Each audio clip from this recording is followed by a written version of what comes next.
Hi friends, ಎಲ್ಲರಿಗೂ ನಮಸ್ಕಾರ. ನಾನು Leena. Welcome back to Coorg life. ಇವತ್ತು ನಾನು ಇನ್ಸ್ಟಂಟ್ ಕಜ್ಜಾಯ ಮಾಡ್ತಾ ಇದ್ದೀನಿ. ಅದು ಅಕ್ಕಿ ನೆನೆಸದೆ ರುಬ್ಬದೆ ಮಾಡುವ ಸಿಹಿ ಗೆಣಸಿನ ಕಜ್ಜಾಯ. ಇದನ್ನು ನೀವು ಸಿಹಿ ಗೆಣಸಿನಲ್ಲಿ ಮಾಡೋದ್ರಿಂದ ತುಂಬ ದಿನದವರೆಗೆ ಇಡೋದಕ್ಕೆ ಆಗಲ್ಲ.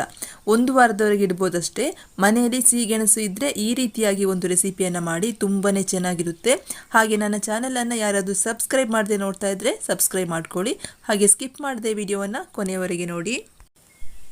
ಈ ಕಜ್ಜಾಯವನ್ನು ಮಾಡೋದಕ್ಕೆ ನಾನಿಲ್ಲಿ ಅರ್ಧ ಕೆಜಿಯಷ್ಟು ಸಿಹಿಗೆಣಸನ್ನು ಚೆನ್ನಾಗಿ ವಾಶ್ ಮಾಡಿ ತಗೊಂಡಿದ್ದೀನಿ. ಇದನ್ನು ಕುಕ್ಕರಿಗೆ ಹಾಕಿ ಅರ್ಧ ಕಪ್ನಷ್ಟು ನೀರನ್ನು ಹಾಕಿ 2 ವಿಷಲ್ ಮಾಡ್ಕೊಳ್ತೀನಿ. ಕುಕ್ಕರಿನಲ್ಲಿ 2 ವಿಷಲ್ ಆದಮೇಲೆ ತೋರಿಸ್ತಾ ಇದ್ದೀನಿ ನೋಡಿ, ಈ ರೀತಿಯಾಗಿ ಚೆನ್ನಾಗಿ ಬೆಂದಿದೆ. ಇದನ್ನು ಒಂದು ಪ್ಲೇಟಿಗೆ ಹಾಕ್ಕೊಂಡು ಚೆನ್ನಾಗಿ ಪುಡಿ ಮಾಡ್ಕೊಳ್ತೀನಿ. ಇದನ್ನು ತಣ್ಣಗಾದ್ಮೇಲೆ ಈ ರೀತಿ ಮಾಡ್ಕೊಳ್ಬೇಕಾಗುತ್ತೆ. ಹಾಗೆ ಇದಕ್ಕೆ ರುಚಿಗೆ ಬೇಕಾಗುವಷ್ಟು ಸ್ವಲ್ಪ ಉಪ್ಪನ್ನು ಹಾಕಿ ಏಲಕ್ಕಿ ಪೌಡರನ್ನು ಸ್ವಲ್ಪ ಹಾಕ್ಕೊಳ್ತಾ ಇದ್ದೀನಿ.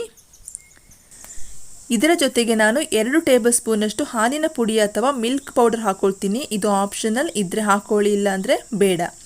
ಈಗ ಇದಕ್ಕೆ 1 ಕಪ್ನಷ್ಟು ಬೆಲ್ಲವನ್ನು ತಗೊಂಡಿದ್ದೀನಿ. ಇದರಲ್ಲಿ 3/4 ಭಾಗದಷ್ಟು ಹಾಕ್ಕೊಂಡು ಉಳಿದದನ್ನು ಕೊನೆಗೆ ಹಾಕ್ಕೊಳ್ತೀನಿ. ಹಾಗೆ ಇಲ್ಲಿ ಗೋಧಿ ಹಿಟ್ಟನ್ನು 1 ಕಪ್ನಷ್ಟು ತಗೊಂಡು ಇದನ್ನು ಸ್ವಲ್ಪವಾಗಿ ಹಾಕ್ಕೊಳ್ತೀನಿ. ಇದರ ಜೊತೆಗೆ ಸ್ವಲ್ಪ ಕೊಬ್ಬರಿ ಚೂರುಗಳನ್ನು ಸಹ ಹಾಕ್ಕೊಳ್ತಾ ಇದ್ದೀನಿ. ಇವೆಲ್ಲವನ್ನು ಹಾಕಿ ಚೆನ್ನಾಗಿ ಮಿಕ್ಸ್ ಮಾಡಿ ಉಳಿದಿರುವಂಥ ಬೆಲ್ಲ ಹಾಗೆ ಗೋಧಿ ಹಿಟ್ಟನ್ನು ಹಾಕಿ ಚೆನ್ನಾಗಿ ಚಪಾತಿ ಹಿಟ್ಟಿನ ರೀತಿಯಲ್ಲಿ ನಾದ್ಕೊಳ್ಬೇಕು. ಕೊನೆಯದಾಗಿ ಇದಕ್ಕೆ ಎಳ್ಳನ್ನು ಹಾಕ್ಕೊಳ್ತಾ ಇದ್ದೀನಿ. ಎಳ್ಳು ಹಾಕೋದನ್ನು ಮರ್ತಿದ್ದೆ, ಹಾಗಾಗಿ ಕೊನೆಗೆ ಹಾಕ್ಕೊಳ್ತಾ ಇದ್ದೀನಿ. ಇಲ್ಲಿ ನಾವು ಕೊಬ್ಬರಿ ಚೂರು, ಎಳ್ಳು ಹಾಗೆ ಹಾಲಿನ ಪುಡಿ ಹಾಕೋದ್ರಿಂದ ರುಚಿ ಚೆನ್ನಾಗಿರುತ್ತೆ. ಇಲ್ಲಿ ಕಲಸಿರುವಂಥ ಹಿಟ್ಟನ್ನು ಈ ರೀತಿಯಾಗಿ ಚಿಕ್ಕ ಉಂಡೆಗಳಾಗಿ ಮಾಡಿಕೊಂಡು ಸ್ವಲ್ಪ ನೀರನ್ನು ಕೈಗೆ ಹಚ್ಕೊಂಡು ಈ ರೀತಿಯಾಗಿ ತಟ್ಕೊಳ್ತಾ ಇದ್ದೀನಿ.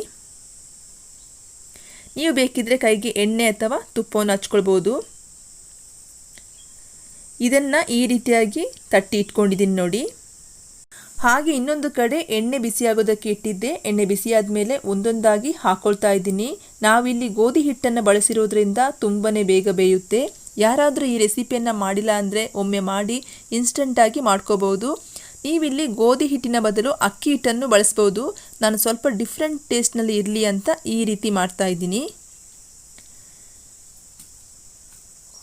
ಈಗ ಇದು ಆಗಿದೆ ನೋಡಿ, ಒಂದೊಂದಾಗಿ ಇದನ್ನು ತೆಗಿತಾ ಇದ್ದೀನಿ.